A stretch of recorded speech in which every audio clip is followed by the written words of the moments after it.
Hello and thanks for joining us on the midweek edition of Journalist Hangouts. I'm Ayodele Ozubakum. Today on the program, Douye Diri wins PDP governorship primaries in Bayelsa State as suspected thugs disrupt exercise in KOGI State. Outrage over xenophobic attacks in South Africa as Nigerians storm SHOPRITE MTN offices in Lagos. But Governor Sanwo-Olu warns that brigands will face prosecution. And later on the show, organized labor set for showdown talks with federal government over minimum wage implementation. I'll be hanging out with Janet Mba Afolabi, Chris Kende Wandu is back, and Wale Adedayo. So if you're ready, let the hangout start now.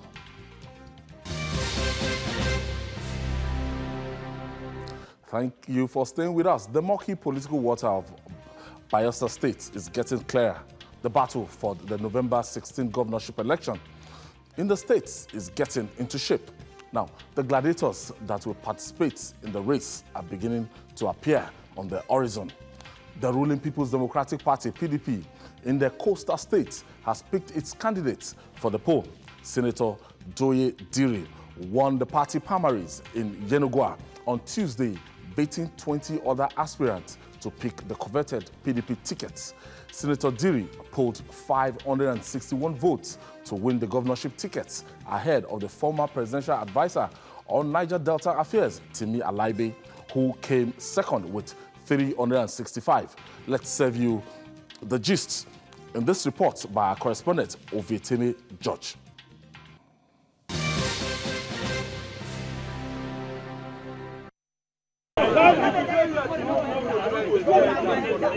$1,087 delegates were accredited at the Ijaw House for the People's Democratic Party Special Congress to elect a candidate for the governorship election on the 16th of November. They arrive at the Dr. Gabriel Okara Cultural Center to participate in the exercise. Former President Goodluck Jonathan was the first to vote, followed by Governor Seriake Dixon. Deputy Governor and one of the aspirants, Boribioa Jonah, also cast his ballot before other aspirants and delegates took turns to do same. Douye, Timi. With ballots sorted and counting concluded, the chairman of the electoral committee, Governor Darius Ishaku, declares the results. Alaibe, Timi, 365 votes. Senator Douye, he has the highest vote of 561 votes. I therefore declare him as the winner of this primary gubernatorial election.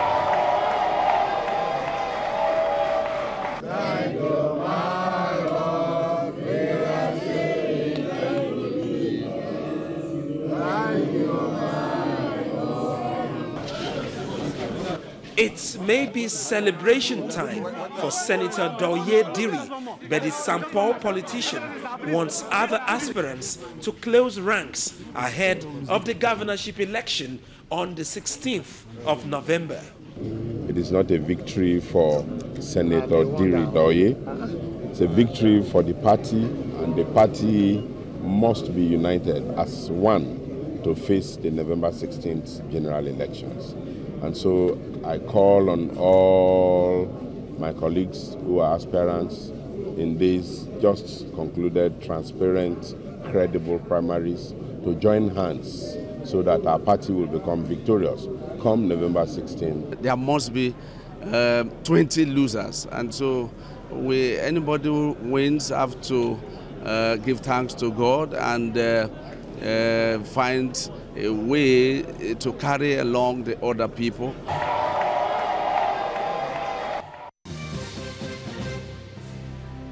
Senator Douye Diri, that outcome confirms what Babajide Kolade Otitoju predicted on the program on Monday, just this Monday. Let's share with you. The way it is, the way the thing is shaping up, yes, Alaibe is popular, but he's not going to win these primaries. He's not going to win because... They're saying it with a note of finality, Jide. Yes, Alaibe cannot win the primaries. I'm saying it because I'm sure. He can't win the primaries. He has money, but he doesn't have delegates. It's one thing to have the money, but if you don't have the delegates, how do you then win? You see, the problem with Alaibe is his refusal to stay in one party.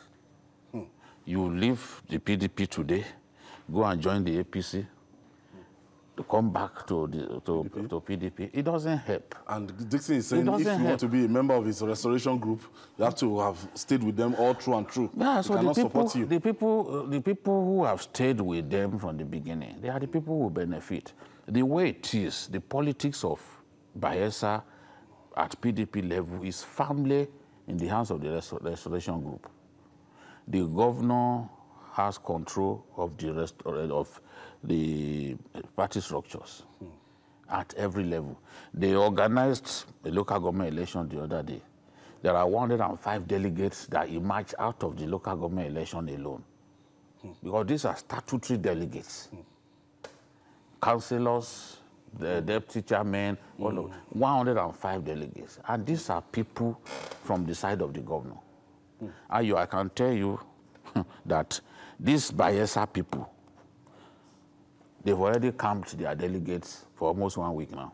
It's an intriguing what I see a current senator. A current senator. I see Douye Diri winning the governorship. Okay, I wanted to mention his name. Central. From Central, because the way it is, they've zoned the 10. They've zoned the 10 to Central. So the deputy governor is from East also. He's a nice man, but the zoning formula does not favor him. On Monday, Jide was quite categorical that a member of the restoration group, that's Senator Douye Diri. Janet, first of all, let me take you to this election. Bayelsa State, since 1999, has been a stable state in terms of political stability. It has been in the firm grip of the People's Democratic Party. Are you expecting any upsets? I'm not, because I know that from 1999, that's the way it's been going, and I didn't expect anything lesser at the primaries. However, just that I wasn't too sure who may emerge, because you cannot be sure until the final stage. There were allegations that some people brought in thugs to disrupt the primaries. However, everything still went on well. And there were also allegations that there were fake alerts of 1 million given to some of the, in fact, the chairman of PDP in Bayelsa State that made that allegation and said the delegates should ignore such people who want to rule, who want to win the elections. Oh. But, yes. Just alert of 1 million and will just pop up. Pop up that they were fake alerts and they should disregard it. That they are. How do you judge fake alerts? Till I get to my bank. That is his allegation, you know. But Diri is someone who had been in the political terrain for a while. He had been in the House of Representatives, representing his KOGI people. And while he was at the House of Rep, he moved about 25 motions. And then... Just like Dixon, being a member of the House of Rep before he became the governor. 25 motions and 4 bills to impact on the life of his people. And also he brought in solar-powered lights for the street lights of 8 communities, including his own. He also dug borehole for 5 communities, including his own, among many other things. But there was someone that all of them were kind of afraid of, which is Alaibe. I know Alaibe had been around for a while, had been trying. He was former managing director of NDDC. Chairman. Before he became the managing director of NDDC, he was the director of finance. Yeah. And you know how powerful such positions are of NDDC. And he was also the chairman of the presidential amnesty. So Alaibe in Bayelsa is like a household name. But whether he has done things, projects that will make his name attached to those projects as a household name, I'm not sure. Looking at the score, 365 to 561. It was close. It was close, not too close, but it was. He held his own, but yes. No, it was Diri's own election to lose. That's why I put it, because you cannot be backed by a governor, sitting governor like Dixon, and you tend to lose. It was between him and Alaibe. That's for sure. All the other 18 candidates, well, just wanted to try their luck. I'm not minding the fact that deputy governors, the incumbent deputy governor, if you don't have the support of your principal in this case, which is the nowhere. All of us are students of politics, and we know what's happening. So definitely the governor has to get somebody. Just as we've seen across the states, all over the states, it happened in Osun State. the former governor for Osun State, that insisted on his chief of staff to be succeeding. It happens so many others, even everywhere, except for Lagos, But it was nice that all of them were given the equal opportunity to contest. Everybody came to the election. None of them complained, apart from the fake alert that and fake alert actually happens, because if you know what happens these days, people will go to a car shop, somebody will tell you that he wants to buy a car. It happens. As a student of law, I know most of these things happen.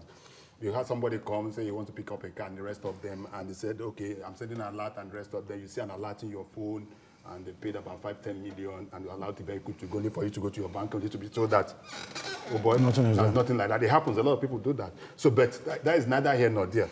But as far as this is concerned, I believe that the PDP in Bayelsa is supposed to retain that state.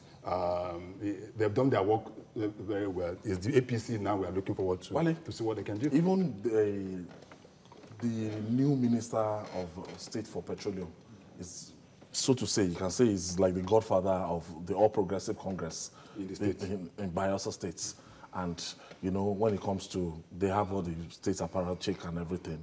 And in spite of that, you covered the last election. I even followed him to his hometown in Opoma in Brass. But do you think his presence or his candidates, whoever APC is fielding, will be able to change anything? That's not likely. The only likely scenario there, because the election you are discussing, the primary election that just took place now, Jonathan ordinarily should have been the most, not the sitting governor. Jonathan, the former president, should have been the biggest deciding factor there in who becomes the next governor. But the way I looked at the whole thing, he's not been decisive enough, just like when he was always president. And that was why Dixon, the governor, was able to press him down, stepped on him, destroyed the platform that produced that, because Dixon was part of Jonathan's group before setting up his own, like breaking away from there. So I don't know. It depends on the former president and the major actors. The only way APC can make a headway there is to poach strong people from the PDP. Because if you look at the margin, like you talk about the figures now, somebody got 3, something, somebody got maybe 5, whatever. But in primaries, you discover that you'll be shocked that the number of government officials, appointed government officials who would take part. That we are delegates. They are delegates. Usually high. Exactly. So ordinarily, if you remove all those ones from the figure of the winner, oh boy, maybe the guy will come like he will have come fourth or third. That's true. That's just it. So it shows that there is a strong person in Timi, and the other guy who got 155 something, guy who came third. If APC is able to work on this, forget it. By SI history, it will go to APC. That's just it. Now, talking about KOGI State now, we had APC had their own primaries, and by this time, we're almost giving it as a breaking news that Yaya Bello has won landslide and everything, and we're waiting for the People's Democratic Party. What is wrong with the People's Democratic Party in KOGI State? Why can't they hold a free, fair primary election? Only they can explain why, because the primaries were going on until 1:15 last night, a.m. this morning, when about 20 gunmen got to the venue and started shooting. Even policemen took a duck under SUV. I mean, policemen, they took a duck under SUV. And the Adamawa governor also had to be rescued out by his security people so that he won't be killed. And surprisingly, Yaya Bello came out to say that this is sad, they must get to the root of the matter. And after saying that on one hand, on the second hand, he now said, well, that is how PDP is. They are desperate for power. It shows that it's do or die affair, and that's why it ended the way it did. Because there are about 21 aspirants who wanted to contest, but 7 of them came together and stepped down for Idris Wada. So meaning that... That's the former governor. That's the former governor, because they were saying that too many candidates, PDP will not really have a chance if there are too many. They needed to come together and have one consensus candidate so that they will be able to face APC. But only 7 were able to key into that idea, so they stepped down for Wada. And if Wada eventually emerges and wins, he will only do 1 term, which was what they also used in negotiating, that this man will do only 1 term so other people can come in. So let's just support him to complete his second tenure that he didn't do the other time. There's so much uncertainty, you know, surrounding the politics of KOGI. Sikian. KOGI is always in the news for the wrong reasons. Because I was even told that the former governor, Ibrahim Idris, one of his sons, was actually contesting. Yes, in KOGI, it's very funny. What is happening in PDP was what I expected to happen during the APC primaries, but unfortunately, APC was able to manage our crisis and got the answer yesterday. Moonslide victory. It was, in fact, it was a skyrocket victory. But coming back to the basics, there are so many factors and so many interests in the KOGI PDP primaries. Don't forget the Dino aspect of it, Idris Wada. There are about 2 or 3 former governors who either are contesting or contesting through their process. And so that in itself brings a lot of problems and issues to the fore. And, but when we say that, when we had that about 20 gunmen stormed there, does it mean that we have enough security? Because for such an event, the security must be watertight. If not for the KOGI, we know KOGI for what it is. In terms of insecurity, KOGI is one of the topmost states in the country that you find that either along the corridor, as is the Abuja, Lokoja, Okene, as is the kidnapping and the rest of that. A lot of banditry is going on in KOGI State. So I expected such an event to have a whole watertight security. But I don't know what happened at the end of it. I think PDP is already shooting itself. But if that goes to show, just as the governor said that, they've not been able to put their hands together, and they've not do that, then the governor is as good as sure returning, despite all the odds and despite what everybody's saying about him. There's the possibility that he will be returned come November. That's what I think. Oh, Wale, do you have... No, I think I can pick it from where he stopped. If I'm to talk like maybe a police officer or DSS person trying to investigate a thing, my brother, the primary had been concluded. Counting was almost concluded. Of the 10 ballot boxes, 8 had been counted and recorded. Remaining 11, 8 had been counted, remaining just a few to go. See, if you had to look at it from, because, I mean, we journalists... Who was leading? Huh?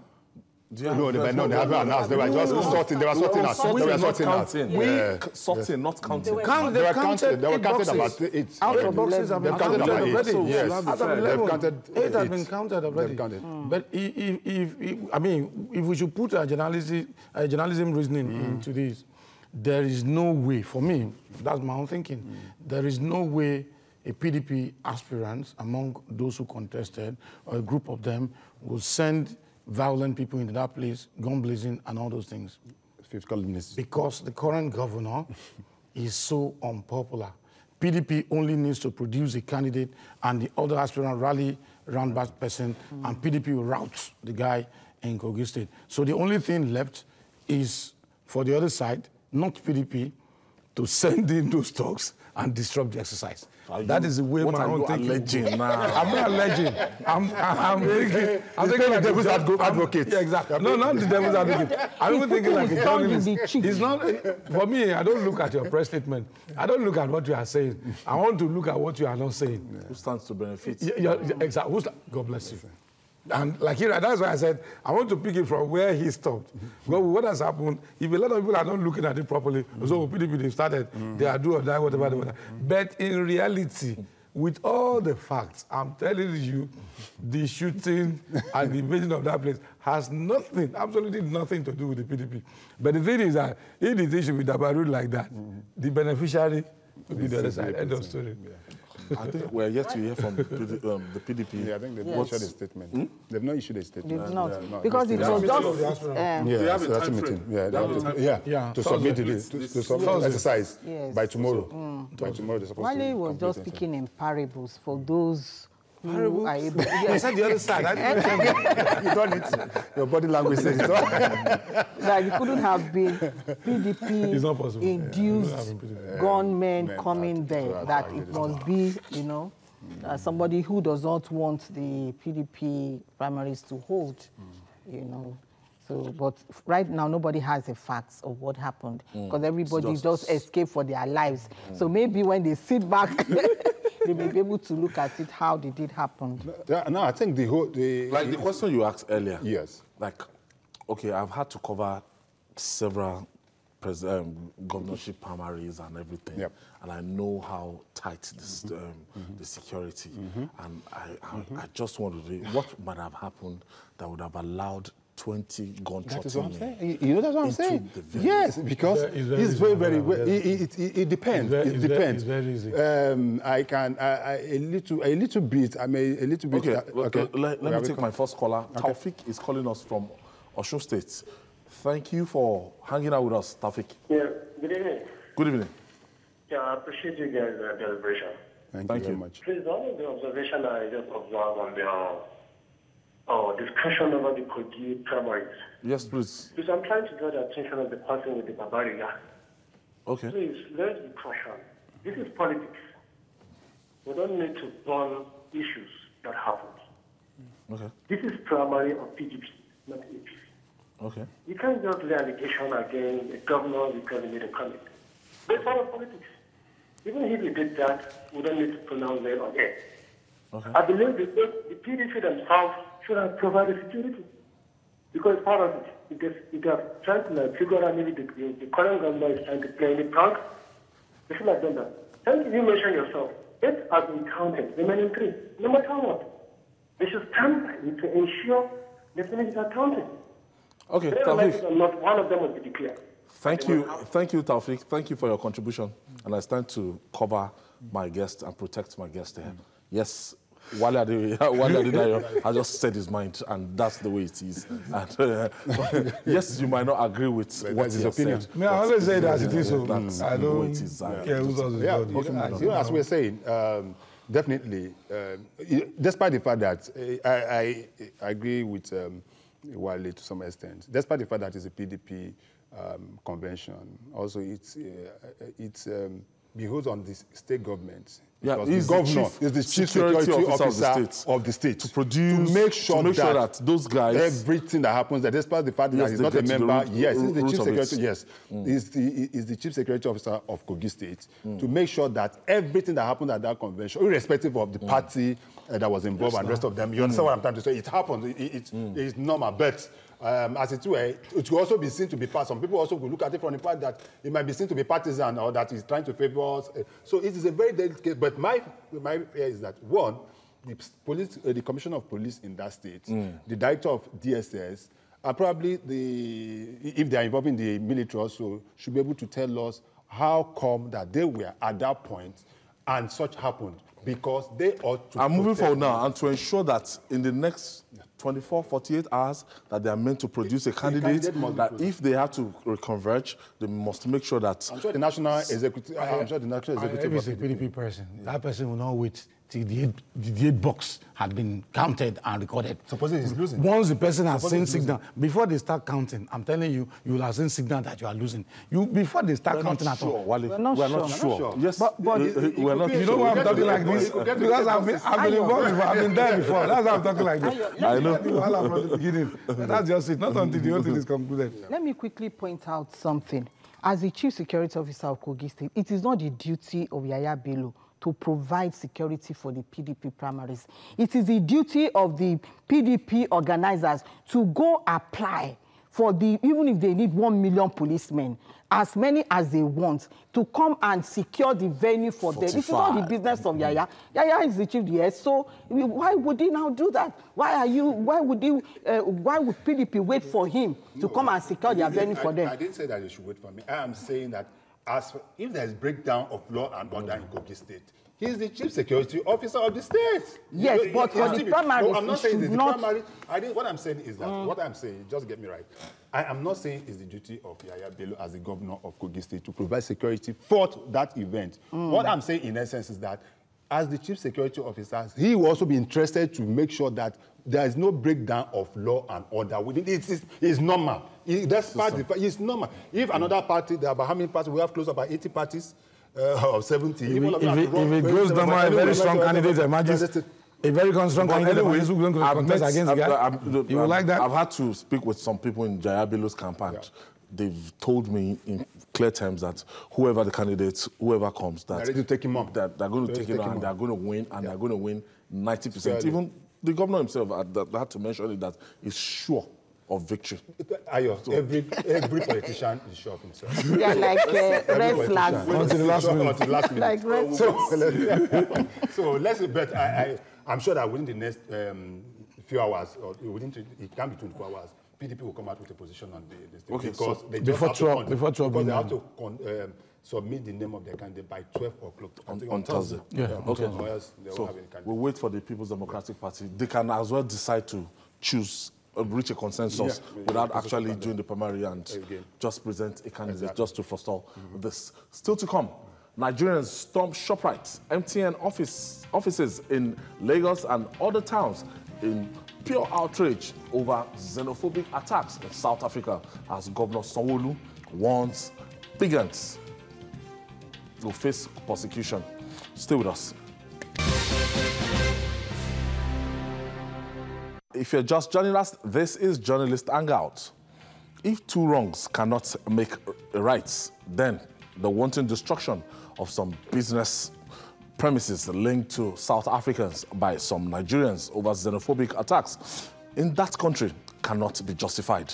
Nigerians took to the streets in apparent anger over the killings of their compatriots in the Rainbow Nation and stormed MTN premises and SHOPRITE malls in Lagos and other towns. Police and other law enforcement agencies had hellish time in stopping the irate mob from inflicting further damages. The federal government and other groups have been unanimous in condemning the acts. An enraged governor of Lagos State, Babajide Sanwo-Olu, warned against looting of business premises in the name of protest against xenophobic attacks. He said culprits will be prosecuted. Let's take it from where we stopped yesterday. I've been seeing disturbing videos and the SHOPRITE Shangotedo, SHOPRITE Lekki. I was told that I saw those videos. I can't independently confirm what happened there, but I saw people coming out with things, carrying out things, even some other shopping malls like Pep. I saw people cutting away things from them, and I looked at it. Janet, this tit for tat thing, how will you describe it? I think that violence begets violence, and more violence begets more violence.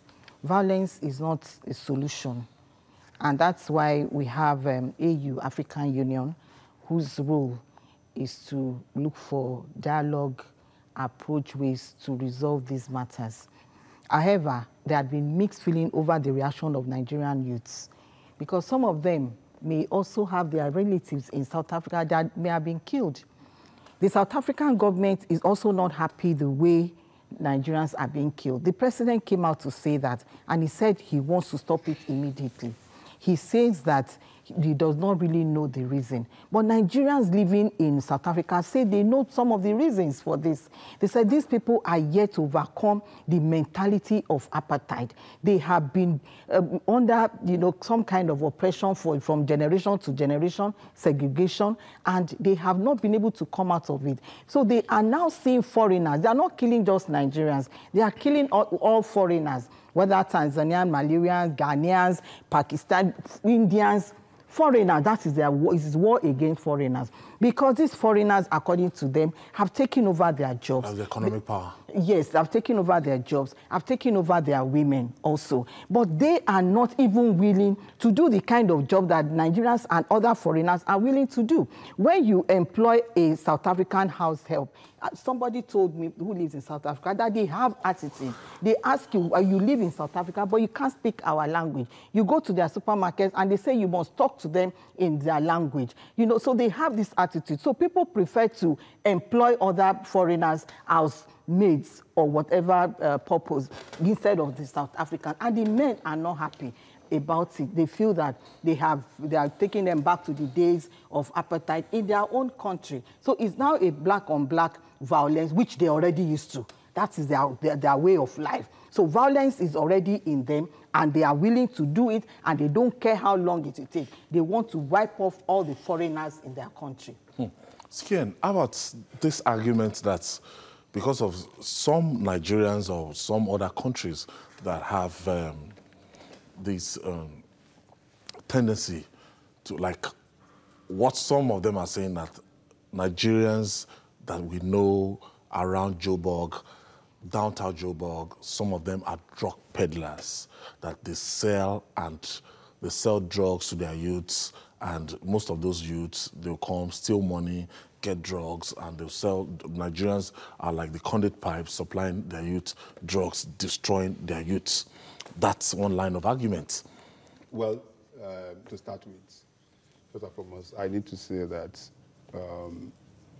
in as much as I don't support the invasion, looting, and looting of properties at various shops, I personally support the way Nigerians are reacting now. Ayo. To take to violence? I didn't say take to violence. I said the way Nigerians are reacting. It's like we're working. If you go to social media, if you go to all sorts of platforms, you see Nigerians now talking about and raising issues. Ayo, in the past, that is looking at. That's what I'm saying. People have a right to protest.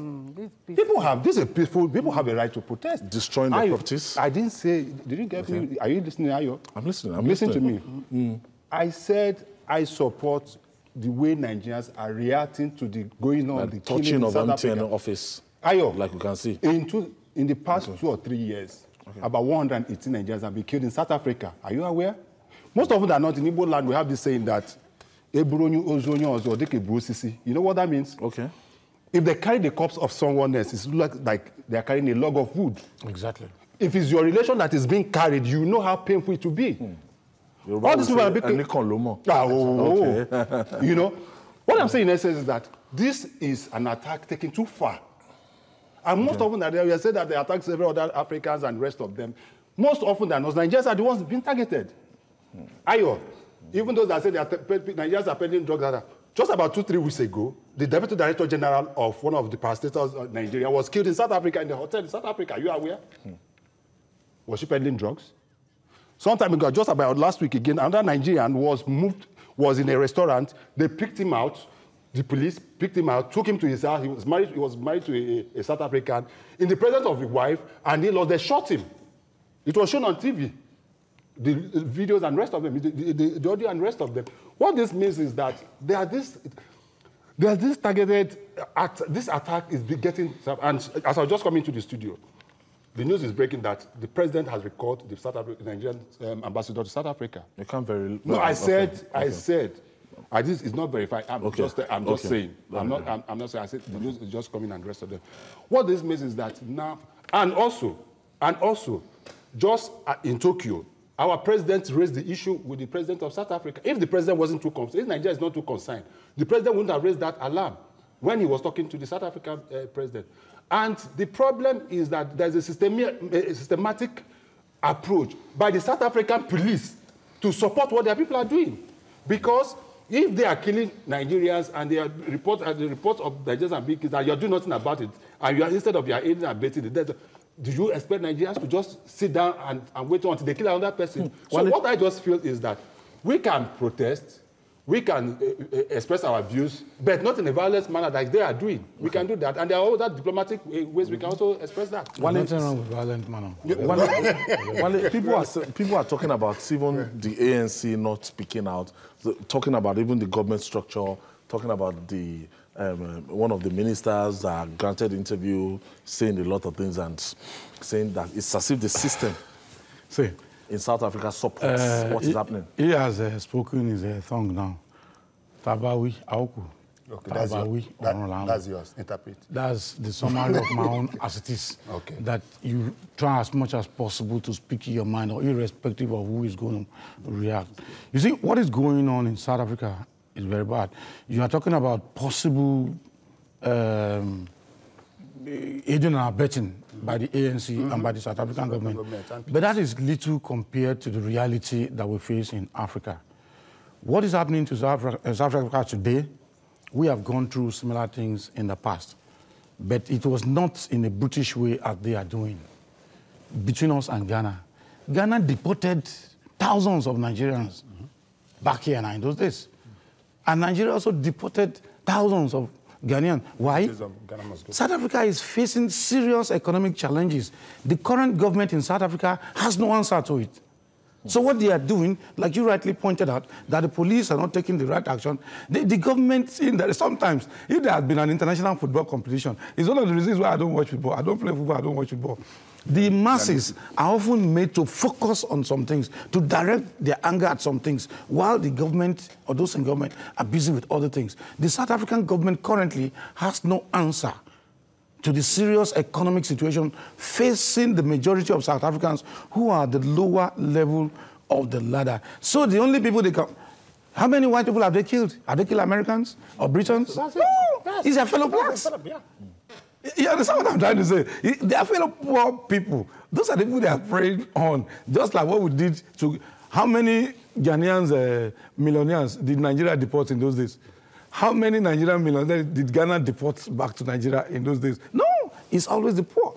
And that is what is happening right now. There is serious economic problem in South Africa. The government has no answer to it. And the thing is just to, as we say here, popularized by Bodage, sit down, look. So that the anger of the people, instead of being directed at an incompetent government in South Africa, is directed against their own fellow co-travelers in poverty. Because if they are not poverty-stricken, they won't leave their own country to go there, to go and be looking for how to survive.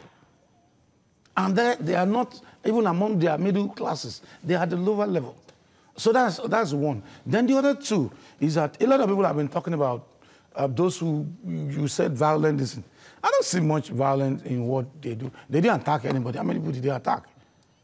They didn't attack anybody. If they had not done that, I can bet my last ₦1 that the Nigerian government would not have reacted the way it has reacted. Because I understand that the World Economic Forum holding in South Africa, Nigeria is withdrawing. Nigeria should have reacted earlier. If we had reacted strongly earlier, nobody will attack any SHOPRITE, nobody will attack any MTN. But the government was just damn too slow in reacting, and that was bad. Zambia reacted immediately. Yeah. Even with their own reaction, their own people could not take it. But if Nigeria, I know, if the government had reacted, there's no way the people have resorted to self-help. It's like the president is not going to do anything. The government is not going to do anything. And meanwhile, that sends a very, very bad signal. You want people to be patriotic. You want people to love their country. And they are being messed up outside there. You, the government that is supposed to protect them, stand for their interests. You are standing aloof. Okay, let me pick Augustine's call. Augustine is calling from Abuja. Thank you for joining us, Augustine. Good evening, sir. Good evening. Yeah, my name is Augustine, as I said. Go ahead with your contribution. I love the discussion of this evening. The only thing that will stop these South African people killing Nigerians is for us here in Nigeria to take effective action. All this diplomatic approach will not help us. And as I tell you, all the steps that the government have taken, it will not yield anything. It will not yield anything. The only thing for us here to take it as we are doing it now, all the SHOPRITE will go and destroy everything there. Augustine, I have to cut you short there. Well, thank you, Augustine. We mustn't be seen as inciting, using our media to incite anybody to make any... Come to think of it. It's not. Come to think of it, most of these companies, they've offered employment to 95% of Nigerians. The suppliers. Some of this franchise, owned by Nigerians. So destroying this thing, resulting to self-help, the only thing, people will tell you that our government should be more proactive in dealing with this. What do you think, Janet? I think our government should be more proactive in dealing with this issue. Because even the South African government, the ANC is divided. The police is divided in South Africa over this issue. So Nigeria should be united in fighting it. Going to shut down SHOPRITE and MTM, destroying their property and all that, will not solve it, but it can make a point. Because the Nigerians are the workers there. The suppliers of goods in SHOPRITE are Nigerians. Most of the workers are Nigerians. So you are indirectly still attacking Nigerians. But if you go out with a peaceful protest, like the video that we saw, you can push in, you can pressurize the government to do a lot. Like the governor of Lagos State is unequivocal about it, that's saying Lagos State is not a territory for violence. While he's busy going all over the world to attract investors to Lagos, that you cannot afford, to break down law and order in Lagos State. That anybody is going to be prosecuted. As I'm telling you, 57 people were arrested yesterday by RRS. I agree with you. I agree with the Lagos State governor. I totally agree with him. There shouldn't be any breakdown of law and order. But the governor should also know that he should be able to talk to the powers that be. He should be talking to the federal government as well. These are Nigerians. Most often than not, responsibility is Lagos State. To make sure that, look... Secure, Ayo. Most often than not, the problem we have in this country, at times we try to place more emphasis and more importance on economic issues than life of people. How much do you pay for the life of somebody else lost? You are talking about just one person. It's more than whatever. It's more than whatever. How many companies you are talking about? For you to kill a human being. You are talking about they went to SHOPRITE, they went this and this. We should start playing. The problem we have in this country is that we don't have value for lives. And that is why that is the problem we have in this country. You cannot kill. I just came back from the United States yesterday. I was in the US for 2.5 months. You know that? Welcome back. Thank you, Yusuf. Welcome back. Ayo, you cannot take the life of an American, one single person, irrespective of, and you go scot-free, irrespective of whoever you are. And that is why you can't see anybody. We have been in this country where issues of Nigerians are discussed and where Nigerians are attacked, and our government reacted. And those countries have to be able to. So we should be able to call. In terms of diplomacy, are you impressed with what the government has done so far, and what should we be doing right now? Let me just quickly respond to what Madam said earlier about Nigerians losing their jobs and so on. During the anti-apartheid days, don't forget, we boycotted anything South Africa. Yeah. And Nigeria lost a lot of money because of that. And people lost employment. Yeah. This time around, lives are at stake. Are you saying they're just common figures or what? Forget about it. Some people will lose their jobs, this and that. We lost more than that when we were fighting apartheid. Yeah. And we didn't care. I was in primary school, I was donating money. I donated money in my primary school, not just once, not twice. Nigeria did a lot for South money Africa. to them. Apart from that, Nigeria had to nationalize some British Okay, at some point. We have a caller from Lagos. Martins is calling us from Lagos. Thank you for joining us, Martins. Good evening, gentlemen. Good evening, sir. My own take is I want to ask all of you there a simple question. Can you point to a South African that has been dealt with in this situation we have? You can't point to a South African. Most of the people that we are taking back our anger on are Nigerians. They are Nigerians. I'm calling from Ikorodu, by the way. Okay. Yes. Allow him to talk. What I'm trying to say is that it's lose-lose game. If we go to South Africa, we are going to lose. In Nigeria here, we are going to lose. If you go and damage MTN, damage SHOPRITE, damage everything, we are still injuring ourselves. What is wrong is that our government should be proactive enough. We should provide for our youth. We are not providing. That's why people are running out of the country, going to South Africa, You won't see any responsible person tampered with in South Africa. You won't see them. Those that have genuine job. Thank you, Martins. Thank you for your contribution. Gentlemen, we have to leave it there. It's an ongoing story.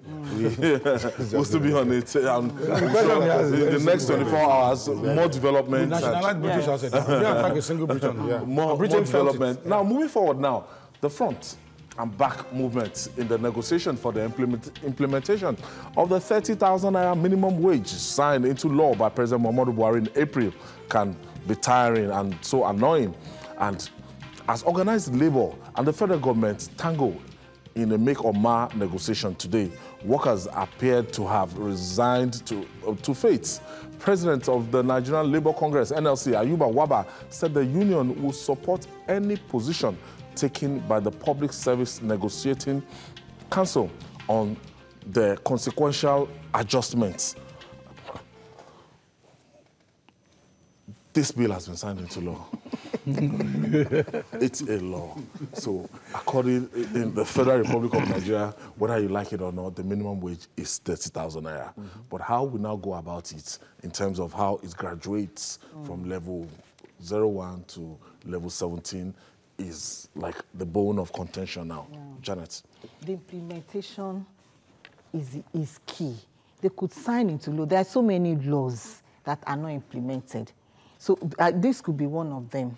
The government is saying, or the Minister of Labour and is saying that it's not realistic, that it is not possible at this time. So why did they allow it? It's not possible to do what at this? To pay the 30,000 minimum wage. I don't think anybody's saying that. I think they said that from reports. I think it's the percentage that will be given. At this time, because of the deadline, that the deadline is not realistic.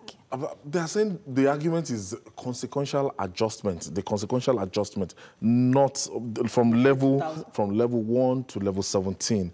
Let's say you're going to get 5%, 20%, and everything. Not paying. It's not negotiable. It's not negotiable. But this adjustment is going to be ongoing. It is not something that can be done overnight because there are so many. We've done this before. What's the rocket science about it? But you know the civil service. You know how analog we are in this country.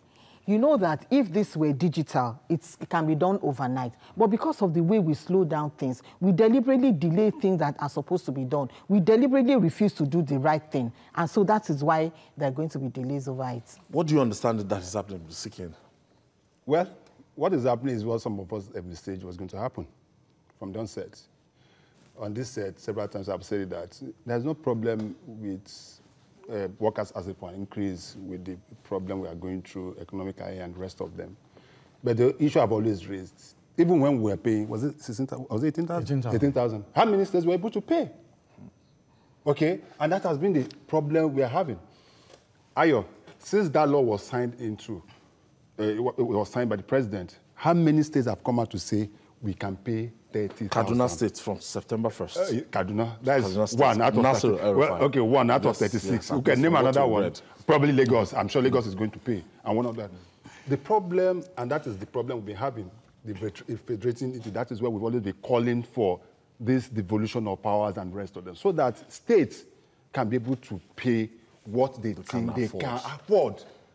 You cannot say, yes, if you say 30, 40, if you say 50,000 minimum wage, instead like Lagos can pay. Rivers probably, maybe one or two other states.